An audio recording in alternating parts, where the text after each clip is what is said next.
আসসালামু আলাইকুম। আশা রাখি আল্লাহর রহমতে আপনারা সবাই ভালো আছেন। আপনাদের দোয়ায় আমরাও সবাই ভালো আছি।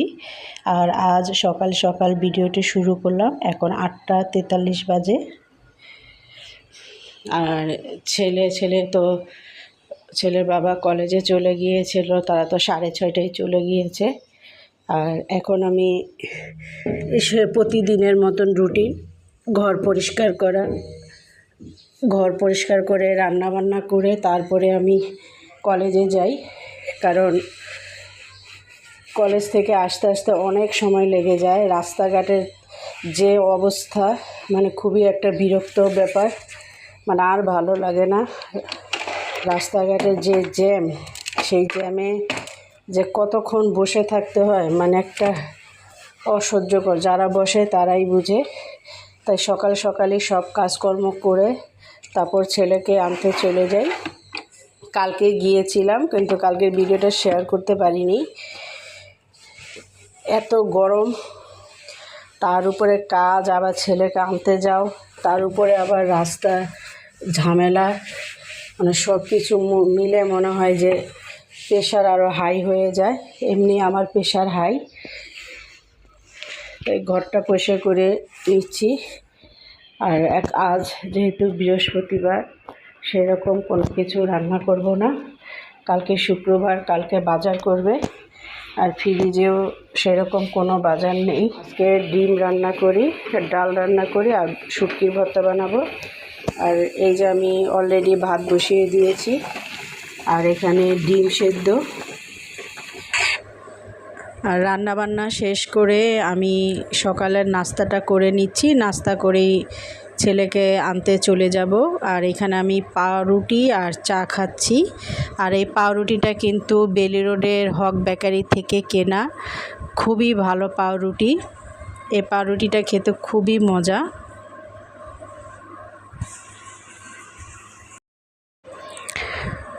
আর নাস্তা শেষ করে আমি ছেলেকে আনতে যাওয়ার জন্য রেডি হয়ে গেলাম। আর এই তো দেখতে পাচ্ছেন আমি রেডি হয়ে গিয়েছি। আর ছেলের ছুটি হবে 12:30টায়, আর এখন প্রায় 10:30টার মতো বাজে। তার 1.5-2 ঘন্টা আগেই ঘর থেকে বের হতে হয়, কারণ রাস্তায় যে পরিমাণ জ্যাম থাকে বলার মতো না। 1-1.5 ঘন্টার উপরে বসে থাকতে হয়। আজকে সেই জ্যাম রাস্তার অবস্থা আপনাদেরকে শেয়ার করব। এই যে দেখেন, আমাদের বাড়ির পাশেই রাস্তা, এক পাশ সম্পূর্ণ কাটছে রাস্তা, এটিকে আবার নতুন করে মেরামত করা হবে। আর এই যে রাস্তাটা দিয়ে আমি যাচ্ছি, এখান থেকে গাড়ি আসে এবং গাড়ি যায়।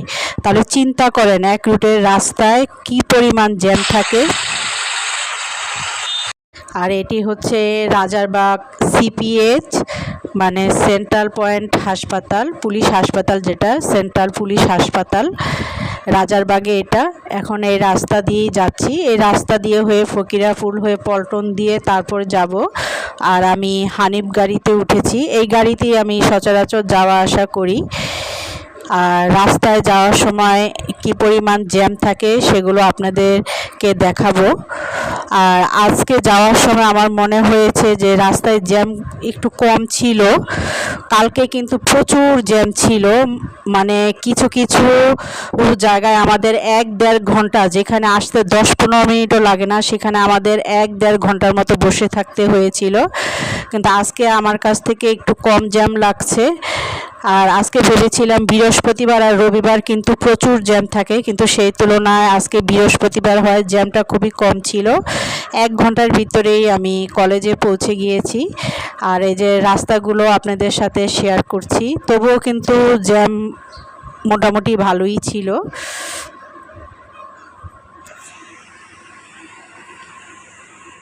আর আপনাদের সাথে এই রাস্তাটা আমি শেয়ার করছি, কারণ এটি হচ্ছে প্রধান বিচারপতির কার্যালয়ের যাওয়ার রাস্তা সম্পূর্ণ। এখানে আপনার আবার ডক্টর ইউনূস যে থাকে যমুনায়, সেখানেও কিন্তু তার বাসভবন, ওই যে দেখতে পাচ্ছেন। এই রাস্তাটা আমার কাছে খুবই ভালো লাগে। আর এই রাস্তাটায় কিন্তু সচরাচর জ্যাম থাকে না, মানে আমার কাছ থেকে এই রাস্তাটা বেশি ভালো লাগে।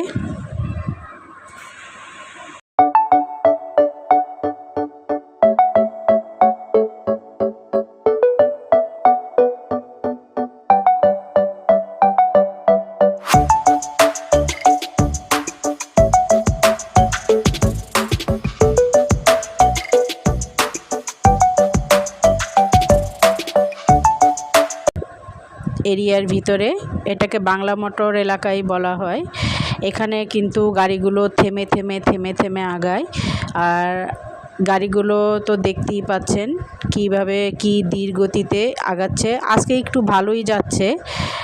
এই কয়দিন কিন্তু মনে হয়েছে যে এখানেই কিন্তু আমাদের 30-40 মিনিট, এই বাংলা মোটর থেকে কারণ বাজার যেতে কিন্তু আপনার 10 মিনিটও সময় লাগে না, কিন্তু এখানে 30-40 মিনিট জ্যামে বসে থাকতে হয়।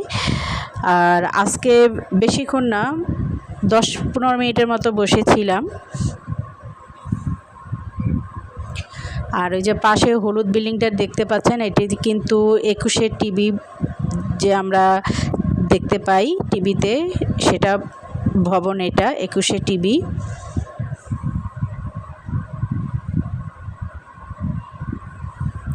আর এই যে বাংলা মোটর থেকে আমরা এখানে এসে পড়লাম কাউরান বাজার। বললাম বাংলা মোটর থেকে কারণ বাজার কিন্তু বেশি দূরে না।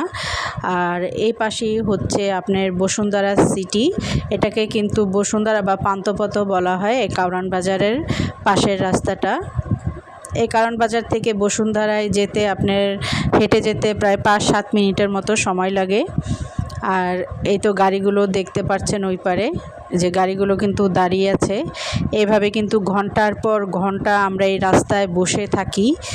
আর মানে কি বলবো, বলার মতো না। মনে হয় না যে ঢাকা শহর আর থাকি, আমার মনে হয় যে একদম গ্রামে চলে যাই। মানে অসহ্য হয়ে গিয়েছি। আর ছেলেকে মাঝে মাঝে বকি যে কেন এখানে ভর্তি হতে গেলা। আর এটি হচ্ছে খামার বাড়ি। এই খামার বাড়ি এসেই কিন্তু যে ওই পারে দেখতে পাচ্ছেন মেট্রো রেল, ওইখান থেকেই কিন্তু আমরা মেট্রো রেলে উঠি। ওদের কলেজ থেকে খামার বাড়ি আসতে কিন্তু আমরা বাসে আসি। ওদের কলেজ আসাদ গেট থেকে খামার বাড়ি নামিয়ে আমরা জনপ্রতি 10 টাকা, 10 মিনিটের মতনও সময় লাগে না যদি রাস্তা খালি থাকে। আর এই খামার বাড়ির পাশেই হচ্ছে কিন্তু মেট্রো রেলের স্টেশন। আর এই খামার বাড়ি, এটি সম্পূর্ণ রাস্তাটি হচ্ছে সংসদ ভবন। যাওয়ার পথে আপনারা দেখতে পাবেন যে সংসদ ভবনও কিন্তু আপনাদের সাথে আমি আজকে যতটুকু পারলাম শেয়ার করলাম।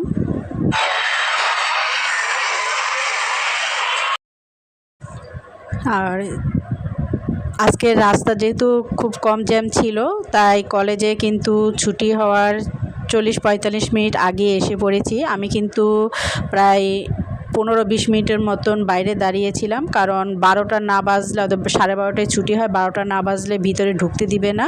যখন 12টা বেজে গিয়েছে, তারপরে যে আমরা সবাই ভিতরে ঢুকে গিয়েছি। আর এটি হচ্ছে গার্জেনদের বসার জায়গা। আর এই তো ছেলের কলেজ ছুটি হয়ে গেল, ওই ছেলের আস্তে আস্তে সবাই বের হচ্ছে। আমার ছেলে কিন্তু এখনও বের হয়নি, বের হলে তাকেও আপনাদেরকে দেখাবো।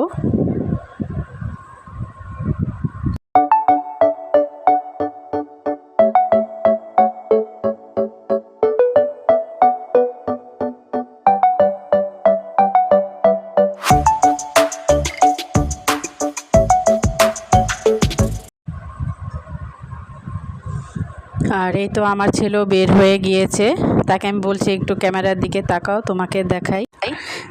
আর এই তো আমরা মেট্রো রেলে এসে পড়লাম। আর আমাদের যেহেতু কাট করা আছে, তাই আমাদের আর টিকিট কাটা লাগলো না। আর এই কাটের মেয়াদ কিন্তু 1 মাস। আর আমরা এসকেলেটর সিঁড়ি দিয়েই উঠে যাচ্ছি। এখানে কিন্তু পায়ে হাঁটা সিঁড়িও আছে, আবার আপনি চাইলে এসকেলেটর সিঁড়িতেও উঠতে পারবেন। আমরা এসকেলেটর সিঁড়ি দিয়ে উঠে যাচ্ছিলাম। আর কাল কিন্তু মেট্রো রেলের বিশাল ভয়াবহ একটি দুর্ঘটনা থেকে আল্লাহ অনেক যাত্রীকে বাঁচিয়েছে। মেট্রো রেলে যে ভায়া ডাক্টের স্প্রিং, সেটা সরে গিয়েছিল এবং আগারগাঁ থেকে মতিঝিল পর্যন্ত কিন্তু কালকে ট্রেন চলাচল 11 থেকে 12 ঘন্টা বন্ধ ছিল। কাল আপনাদের যে ভিডিওতে বললাম যে কালকে অনেক জ্যাম ছিল, সেটা জানতাম না যে মেট্রো রেলের ভায়া ডাক্তার স্প্রিং সরে গিয়েছে এবং সেজন্য আগারগাঁ থেকে মতিঝিলের মেট্রো রেল বন্ধ ছিল। সেটা পরে ফেসবুকে খবরের মাধ্যমে জানতে পেরেছিলাম। আর আল্লাহর রহমতে 11 থেকে 12 ঘন্টার ভিতরেই সেটা ঠিক হয়ে গিয়েছে। ঠিক হওয়ার কারণেই কিন্তু আমরা আজকে মেট্রো রেলে আসতে পেরেছি। সেজন্য আল্লাহর কাছে লাখ লাখ শুকুর আলহামদুলিল্লাহ যে অনেক যাত্রীকে আল্লাহ একটি ভয়াবহ দুর্ঘটনা থেকে বাঁচিয়েছে। আর আমরা কিন্তু প্রায় 1-2 সেকেন্ডের জন্য যে ট্রেনটা এসেছিল সেটা ধরতে পারিনি। এই যে দেখতে পাচ্ছেন সে ট্রেনটি কিন্তু চলে গিয়েছে। আর সেজন্য আরেকটা ট্রেন আসার জন্য আমরা আবার বসে অপেক্ষা করছি। আর সেই ট্রেনটি আসবে 7-8 মিনিটের ভিতরে ট্রেনটি আসবে। আর এই যে যাত্রীদের দেখতে পাচ্ছেন তারা কিন্তু মেট্রো রেলে ওঠার জন্য এই যে এসকেলেটর সিঁড়ি দিয়ে উঠে যাচ্ছে। আর এখানে কিন্তু সবার লাইন ধরে দাঁড়াতে হবে। এই যে ছেলের অবস্থাও দেখছেন, গরমে কিন্তু খুবই অবস্থা খারাপ। আর ঢাকায় কিন্তু প্রচুর গরম। আর এই যে আমরা ট্রেনের জন্য অপেক্ষা করছি। শুধু আমরা না, অনেক যাত্রী। এখানে কিন্তু যাত্রীদের বসার জন্য জায়গা আছে। আর ওই যে দেখতে পাচ্ছেন টাইম, ওইখানে কিন্তু টাইমে দেখা যায় ট্রেন আসতে কয় মিনিট সময় লাগবে। আর এই পারে হচ্ছে আপনার মতিঝিল যাবে। আর ওই পারে যে যাত্রীদের দেখতে পাচ্ছেন ওই পারে যাত্রীরা যাবে উত্তরায়। আর এই পারে হচ্ছে মতিঝিল যারা যাবে তাদের জন্য এই দাঁড়ানোর লাইনটি। আর ওই পারে হচ্ছে যারা উত্তরায় যাবে, এই যে ট্রেনটি দেখতে পাচ্ছেন এটি কিন্তু উত্তরা যাওয়ার জন্য ট্রেন। অনেকে হয়তো ভুল করে ওই পাশে চলে গেলে কিন্তু আপনাকে উত্তরায় নিয়ে চলে যাবে। তাই ওইখানে কিন্তু লেখা উঠে যে এখানে ট্রেনটি উত্তরা যাবে। তাই যারা মেট্রো রেলে উঠবেন একটু বুঝে শুনে উঠবেন, ভুল করে উঠে যেন না। আর এই তো দেখতে পাচ্ছেন আমরা মেট্রো রেলের ভিতরে। আর এখানে কিন্তু বসার মতন জায়গা পাবেন না, সবার সাথে দাঁড়িয়ে যেতে হবে। এই যে এখানে ধরার মতো হ্যান্ডেলও আছে। আর সম্পূর্ণ ট্রেনটি কিন্তু এসি। আর আপনার কার সাথে ধাক্কা লাগছে বা কী লাগছে সেটা কিন্তু বলার কোনো অপশন নেই। যেতে হলে কিন্তু এভাবে কষ্ট করেই যেতে হবে। আর ট্রেন কিন্তু 12 মিনিটের মতো সময় লেগেছে খামারবাড়ি থেকে মতিঝিল যেতে। আর আমরা এই তো এভাবে ধরেই যাই। আর দাঁড়িয়ে থাকতেও ভালো লাগে, কারণ ভিতরে যেহেতু এসি, আর এসির বাতাসটা কিন্তু খুবই ঠান্ডা লাগে। অনেক এসি আছে যে না, দাঁড়িয়ে থাকলে বা জ্যাম থাকলে খুব গরম লাগে। মেট্রো রেলের ভিতরে কিন্তু সেই রকম না। এই তো আপনাদের সাথে যতটুকু পেরেছি শেয়ার করলাম।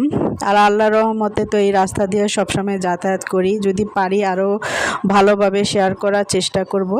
আর আগামীকাল আরেকটি নতুন ভিডিও দেওয়ার চেষ্টা করব। সে পর্যন্ত যদি আল্লাহ সুস্থ রাখে, ভালো থাকে। তাই সবাই ভালো থাকুন, সুস্থ থাকুন এবং যার স্থান থেকে নিরাপদে থাকুন। আল্লাহ হাফেজ।